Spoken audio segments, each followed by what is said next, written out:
Hello students, welcome to JEE shortcut session.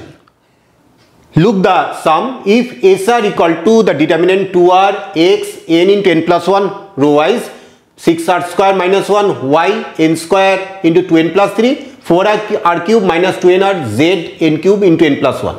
Then sigma r equal to 1 to n SR doesn't depend on which of the following options is correct. Now let us apply a trick. Put r equal to 1 and n equal to 1. So this becomes r equal to 1 and to 1, that is 1 to 1 SR, that is S1. You know, r equal to 1 to 1 SR equal to S1, only one term. So we put the value r equal to 1 and n equal to 1 in this determinant to get S1. So S1 equal to 2r, that is 2 into 1 2. 6r square minus 1, that is 6 into 1 square minus 1, that is 5.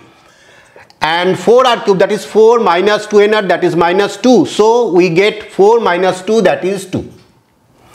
Now second column x, y, z, and the third column n into n plus 1, that is 1 into 1 plus 1, that is 2. 1 square into 2n plus 3, that is 5.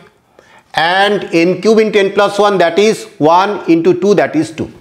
And first column and third column are identical, so the value of this determinant equal to 0.